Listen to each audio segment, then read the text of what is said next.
Surat મનપાના central ઝોનમાં આરોગ્ય વિભાગની બેદરકારીથી ઠેર ઠેર ગટરો ઉભરાતા રોગચાળાની ભીતિ સેવાઈ રહી છે. રુસ્તમપુરા પોલીસ ચોકીના પાછળના વિસ્તારમાં ગટરો ઉભરાવાની સમસ્યાને લઈ સ્થાનિક લોકો ત્રાહિમામ પોકારી ઉઠ્યા છે. સ્થાનિક લોકોએ વારંવાર લેખિત રજૂઆત કરવા છતાં મનપા તંત્રનું પેટનું પાણી પણ હલતું નથી.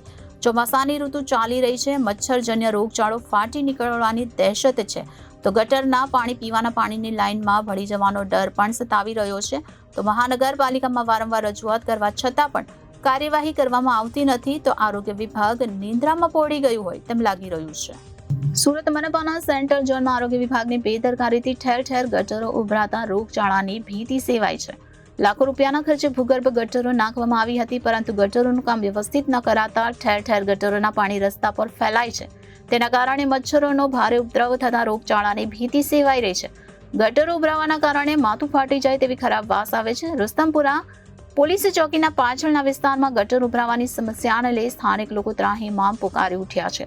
સ્થાનિક લોકોએ વારંવાર લેખિત રજૂઆત કરવા છતાં મનપા તંત્રના પેટનું પાણી પણ હલતું નથી અને વારંવાર રજૂઆત કરવા છતાં પણ કોઈ નક્કર પરિણામ આવતું નથી. ચોમાસામાં ગંદકીના કારણે મચ્છરોનો ભારે ઉપદ્રવ ફેલાવાના કારણે ઘેર ઘેર માંદગીના ખાટલા જોવા મળે છે. ત્યારે રુસ્તમપુરા પોલીસ ચોકીના પાછળના વિસ્તારમાં ગટર ઉભરાવાની સમસ્યાને લઈ સ્થાનિક લોકો ત્રાહિમામ પોકારી ઉઠ્યા છે.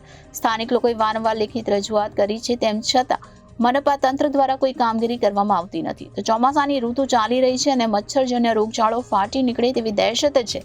તો ગટરના પાણી પીવાના પાણીની લાઇનમાં ભળી જવાનો પણ ડર હાલ સેવાઈ રહ્યો છે. તો મહાનગરપાલિકામાં વારંવાર રજૂઆતો કરવા છતાં કાર્યવાહી કરવામાં આવતી નથી.